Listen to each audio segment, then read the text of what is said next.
Berdoa mulai. Bismillahirrahmanirrahim. Raditu billahi rabba wa bil islami dina wa bi Muhammadin nabiyya wa rasulah. Rabbi zidni ilma warzuqni fahma. Amin. Selanjutnya ibu absen dulu ya. Coba yang hadir silahkan tunjuk tangan. Dina Arzaki, Hadir Bu. Fainta Sofiati, Hadir Bu. Melia Saputri, Hadir Bu. Oke, hadir semua ya. Nah, coba di sini ibu mau tanya, masih ada nggak yang ingat tentang materi kemarin? Ayo, coba. Tidak ingat. Ayo, Dina, ingat nggak? Fainta, ayo ingat nggak? Tidak ingat. Bu. Nah, jadi kemarin itu kita mempelajari tentang Khulafaur Rasyidin. Nah, Khulafaur Rasyidin adalah pemimpin yang memimpin umat Islam setelah masa Nabi Muhammad itu. Oke, selanjutnya kita langsung masuk ke materi kita. Nah, hari ini tuh kita akan mempelajari tentang ikhlas, sabar, dan juga pemaaf. Di sini sebelumnya ibu akan memberitahu kalian tentang tujuan dari pembelajaran hari ini. Di sini ada 8. Yang pertama, mengidentifikasi hukum bacaan sukun dan tanwin tentang Quran Surat An-Nisa ayat 146 dan Quran Surat Al-Baqarah ayat 153 serta Quran Surat Ali Imran ayat 134. Kemudian yang kedua adalah menjelaskan hukum bacaan sukun dan juga tanwin tentang surat-surat yang telah disebutkan di atas. Yang ketiga adalah mendemonstrasikan bacaan, dan yang keempat adalah mendemonstrasikan hafalan dan makna. Jadi nanti kalian harus menghafal ya surat-surat yang telah disebutkan ini. Terus yang kelima adalah menyebutkan arti dan juga makna dari Quran surat tersebut. Yang keenam adalah menjelaskan makna dari Quran surat An-Nisa, Al-Baqarah dan juga Ali Imran yang telah dan ayat-ayat tertentu. Nah, yang ketujuh adalah menunjukkan contoh perilaku ikhlas, sabar dan juga pemaaf. Dan yang terakhir adalah menampilkan contoh perilaku ikhlas, sabar dan pemaaf di kehidupan sehari-hari. Oke, selanjutnya adalah kompetensi dasar yang harus kalian miliki. Yang pertama adalah menghayati Al-Quran sebagai implementasi dari pemahaman rukun Islam. Kemudian yang kedua adalah menghargai perilaku ikhlas, sabar dan juga pemaaf sebagai implementasi Quran Surat An-Nisa ayat 146, kemudian Quran Surat Al-Baqarah ayat 153 dan juga Quran Surat Ali Imran ayat 134. Dan yang ketiga adalah memahami makna Quran Surat An-Nisa ayat 146, Quran Surat Al-Baqarah ayat 153 dan yang terakhir adalah Quran Surat Ali Imran ayat 134 serta hadis terkait. Dan yang keempat adalah membaca surat-surat yang telah ditentukan dan yang terakhir adalah menunjukkan hafalan. Setelah itu coba di sini ada nggak sih yang tahu tentang arti ikhlas, sabar dan juga pemaaf? Ayo coba yang tahu tentang arti ikhlas siapa dulu? Coba tunjuk tangan. Ayo, yang berani. Nanti ibu kasih hadiah. Ayo, Pak Inka. Arti ikhlas itu apa sih? Ikhlas itu menerima apa adanya. Iya benar. Kemudian ada yang tahu nggak nih arti sabar itu apa? Ayo. Menahan amarah. Apa Mbak Melia kenceng? Menahan amarah. Iya benar juga. Berpinter-pinter. Coba nih yang terakhir adalah pemaaf. Pemaaf itu apa sih? Coba Bina. Pemaaf adalah, ayo coba bisa nggak kasih tahu artinya atau contohnya deh gitu dalam kehidupan sehari-hari. Ayo. Contohnya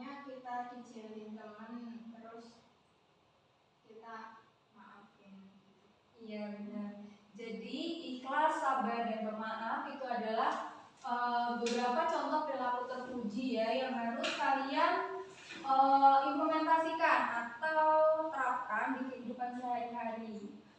Gitu. Selanjutnya di sini Ibu ada ayat-ayat tentang perilaku ikhlas, sabar, dan pemaaf. Yaitu seperti yang sudah Ibu tadi sampaikan pada tujuan pembelajaran, yaitu pada Quran Surat An-Nisa ayat 146, setelah itu ada Quran Surat Al-Baqarah ayat 153, dan yang terakhir adalah Quran Surat Ali Imran ayat 134. Coba nih dibacain. Surat yang pertama, Surat An-Nisa ayat 146. Coba Aina.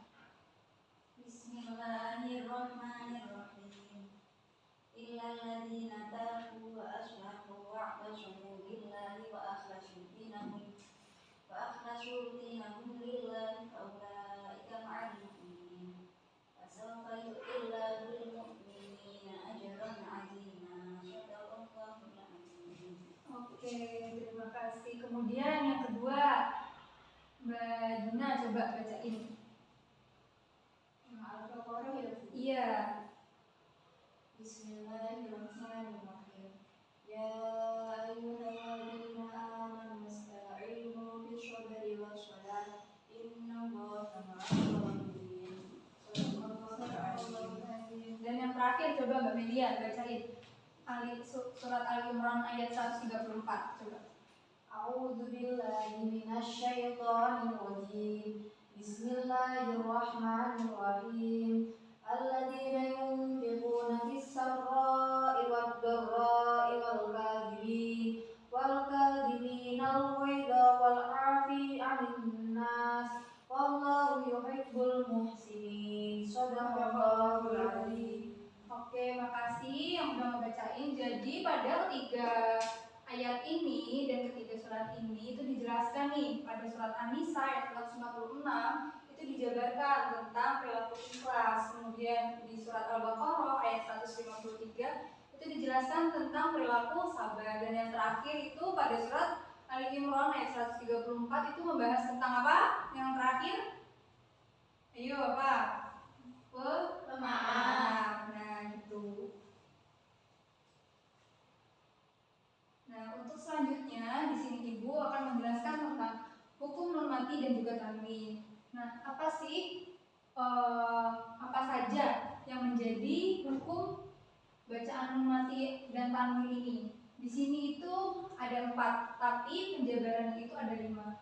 Jadi yang pertama adalah izhar, kemudian yang kedua adalah ikhfa, dan yang ketiga adalah idgham, dan yang terakhir adalah ikhlas. Nah, tadi Ibu berbicara kalau penjabarannya itu ada 5.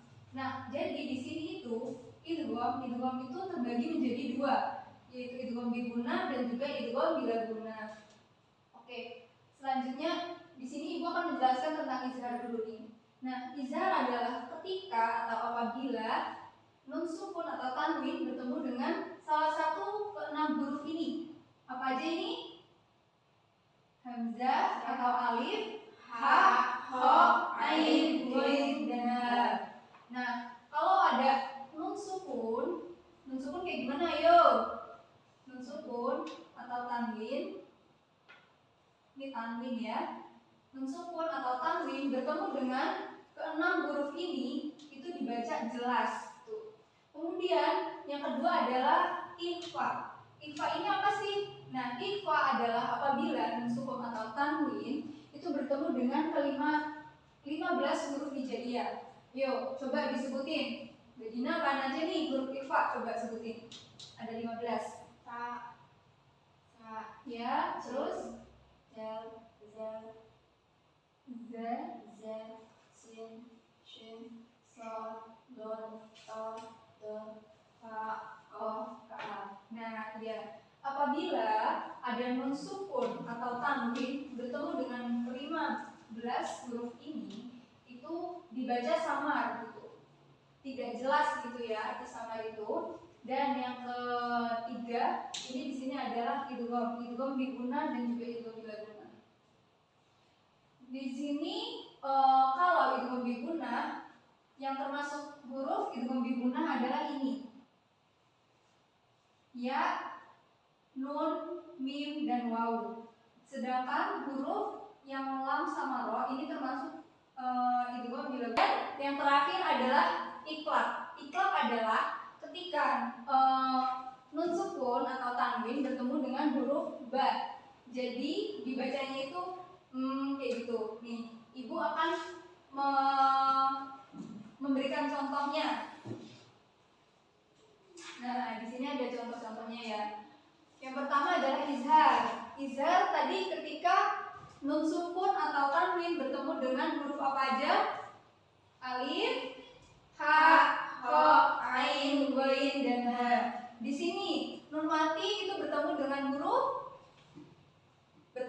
apa ya ini? Alif. Bertemu dengan huruf alif. Nah, maka dibacanya jelas, yaitu min aqqari. Nah, dibacanya itu min ya, jelas gitu. Kemudian di sini ada ikhfa. Nah, coba di sini contoh yang ketiga itu adalah apa nih? Coba sebutin. Mbak Melia apa? Nun mati bertemu huruf qaf. Nah, dibacanya itu apa sih kalau ikhfa itu? Samar. Coba dibaca ini gimana bacanya? Min qablika. Nah, betul. Di sini itu kemudian selanjutnya adalah idgham. Idgham apabila nun sukun atau tanwin bertemu dengan huruf apa aja? Ya, nun, mim, waw, lam, ro. Nah, tadi yang huruf idgham digunah itu apa aja? Ya, nun, dan mim, dan waw. Sedangkan huruf yang idgham bila gunah ada dua. Apa aja tadi? Lam, dan ro. Nah, di sini coba lihat ya pada contoh ketiga itu ini ada apa nih namanya nih kayak gini? Tanwin bertemu dengan huruf lam. Nah, di sini itu termasuk hukum apa nih? Nah, betul sekali. Nah, kalau yang iklab pasti udah tahu ya, kalau nun mati itu bertemu dengan ba. Jadi dibacanya itu mim ba'di gitu. Oke. Nah, pada ngerti ya? Ya, pada ngerti gak? Ya, Bu. Oke. Selanjutnya kita akan membahas tentang hukum mim mati. Kalau tadi itu hukum apa, anak-anak? Nun mati. Nah, sekarang itu hukum mim mati. Kalau hukum nun mati tadi dibedakan menjadi 5, yaitu izhar, ikhfa, iklab, dan juga idgham, digunah, dan bila gunah. Kalau hukum mim mati itu ada 3 aja. Yang pertama adalah ikhfa syafawi, kemudian yang kedua adalah idgham mimi, dan yang ketiga adalah izhar syafawi.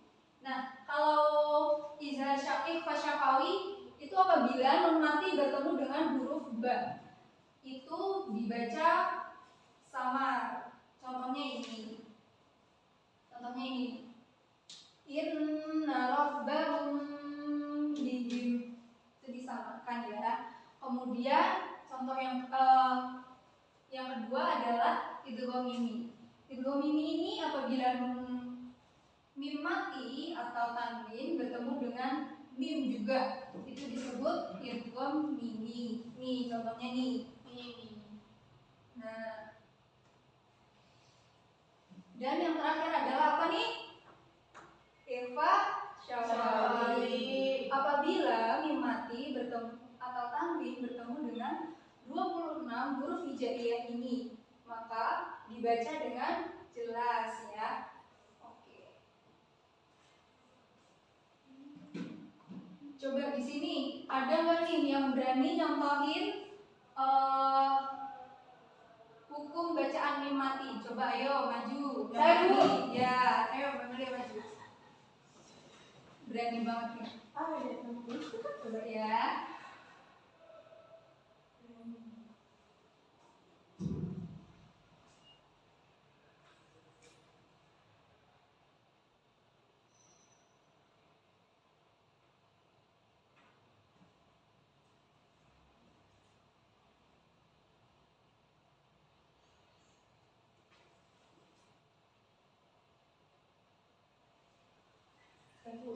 Iya, makasih. Ayo, ada lagi nggak nih? Aku, ya, ayo Dina. Ya,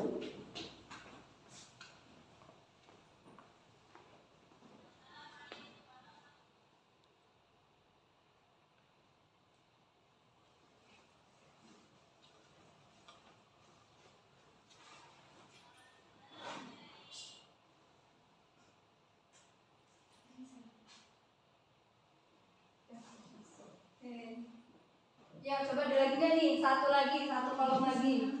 Ayo.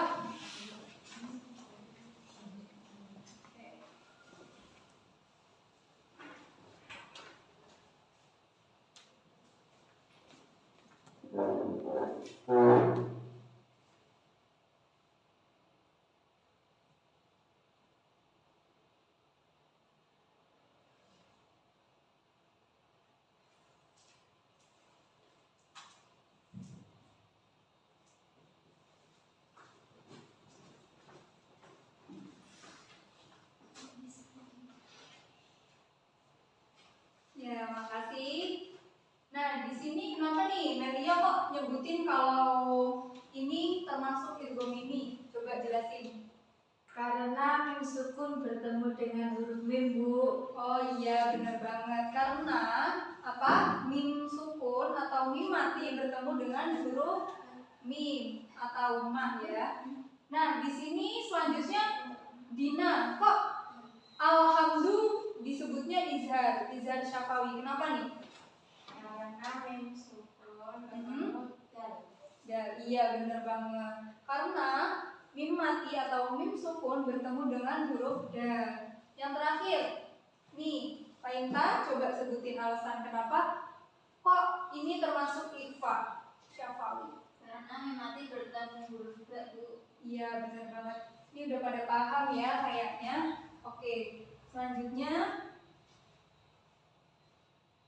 di sini coba ada yang tahu nggak nih contoh dari Quran surat An-Nisa ayat 146. Itu kan menyebutkan atau memiliki kandungan tentang ikhlas. Nah, coba ada yang bisa mencontohkan gak nih? Ikhlas di kehidupan sehari-hari itu contohnya kayak gimana? Coba, ayo. Ayo. Ada yang mau mencontohkan? Coba. Pak Inta, Dinda, Media. Ayo. Ya mungkin misalnya itu di rumah kan saya punya adik, terus adiknya itu merewelin saya, lah itu saya harus sabar dan ikhlas menghadapi adik saya itu. Iya, benar. Nah, kalau benar ya kata Faima tadi, kalau contoh tersebut itu termasuk ikhlas dan juga sabar.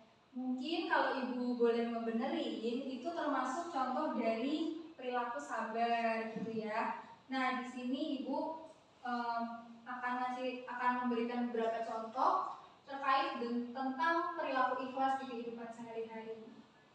Yang pertama adalah gemar melakukan atau senang melakukan perbuatan terpuji dan tidak dipamerkan pada orang lain. Contohnya, ketika kita membantu teman kita, itu nggak usah kita ngomong-ngomong ke orang lain, cukup kita sama Allah aja yang tahu. Jadi nggak usah, misal Melia membantu Dina, terus besokannya langsung ngomong ke Faita, kemarin tuh aku mau bantu Dina tahu kayak gini-gini gitu. Itu nggak usah diomongin gitu ya, cukup dipendem aja gitu. Intinya harus ikhlas. Kemudian yang kedua adalah ikhlas dalam beribadah. Nah, ikhlas dalam beribadah ini maksudnya apa sih? Ikhlas dalam beribadah ini contohnya kita melakukan sholat, puasa, atau rukun-rukun yang harus atau kewajiban dalam Islam yang harus kita jalani itu semata-mata itu hanya karena Allah, bukan untuk pujian atau ingin mendapatkan imbalan sesuatu gitu. Contohnya jika kalau lagi di misal nih kalau maghrib lagi pada main HP kan biasanya, terus disuruh sholat sama orang tua sama ibu kita, itu harus berlapang dada beda gitu, harus ikhlas. Terus kita tuh harus langsung ngejalanin sholat gitu, nggak boleh ngegerutu dulu, nggak boleh manyun-manyun dulu, itu nggak boleh. Terus abis itu ada tidak mengharapkan pujian dari orang lain. Nah, kalau kita melakukan perbuatan sesuatu itu sama seperti yang pertama, itu nggak boleh mengharapkan pujian gitu dari orang lain. Dan yang keempat adalah selalu berhati-hati dalam bertindak atau bersikap. Terus yang kelima adalah tidak pernah membedakan antara amal besar dan juga amal kecil. Dan yang terakhir adalah tidak menghitung apalagi mengungkit kebaikan yang pernah diberikan kepada orang lain. Ini contohnya sama ya kayak yang tadi aku contohkan, kalau menolong orang itu gak boleh dikasih tahu ke orang lain, kita tuh harus ikhlas gitu. Kemudian ada contoh dari penerapan Quran surat Al-Baqarah ayat 153. Itu tadi tentang apa ya? Ada yang ingat gak? Al-Baqarah ayat 153. Tadi judulnya ikhlas, sabar, dan juga pemaaf. Jadi di Al-Baqarah ini kita membahas tentang sabar. Nah, di sini adalah sabar dalam di sini itu ada 3 cakupan luasnya. Yang pertama adalah sabar dalam menjalankan perintah Allah, kemudian adalah sabar menjauhi maksiat dan juga larangan Allah, dan yang terakhir adalah sabar dalam menerima dan menghadapi musibah. Nanti penjelasannya atau rinciannya bisa kalian baca-baca lagi ya. Oke, yang terakhir dalam Quran surat ini adalah Quran surat Ali Imran ayat 134. Di sini itu ibu kasih contoh 3. Yang pertama adalah memberikan maaf dan ikhlas kepada orang yang meminta maaf. Jadi misal ada teman kita yang berbuat salah sama kita, terus teman kita itu meminta maaf nih. Kita tuh harus memaafkan. Kita nggak boleh dendam dan nggak boleh sakit hati, nggak boleh dengki gitu. Kita harus memaafkan dengan lapang dada. Terus kemudian adalah meminta maaf atas kesalahan yang diperbuat. Dan yang terakhir adalah tidak memendam rasa benci dan perasaan dendam kepada orang lain. Nah, dari pembelajaran kali ini, coba ada nggak nih yang bisa menyimpulkan singkat-singkat aja? Coba ada nggak yang bisa menyimpulkan? Ayo Dina, coba bisa nggak kesimpulan dari pembelajaran kali ini?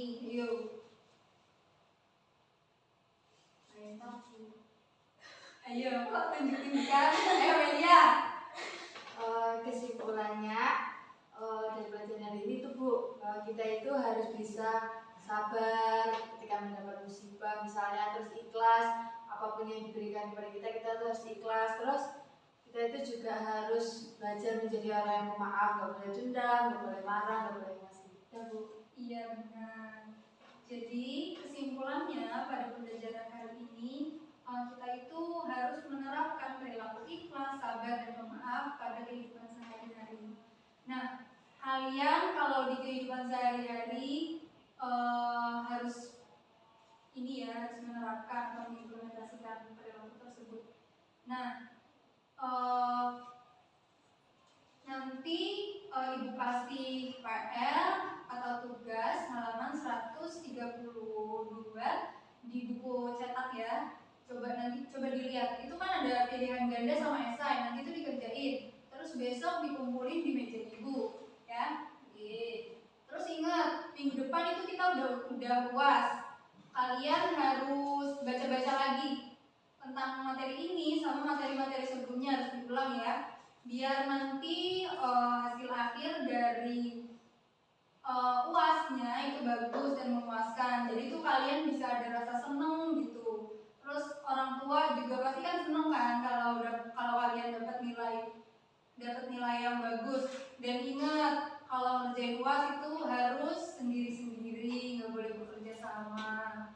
Jadi tetap semangat ya, nggak boleh males-males. Oke, itu aja. Dan ibu sebelum ditutup pembelajaran kali ini, coba ketua kelas Medina bisa dipimpin doanya. Yuk, Berdoa mulai. Bismillahirrahmanirrahim.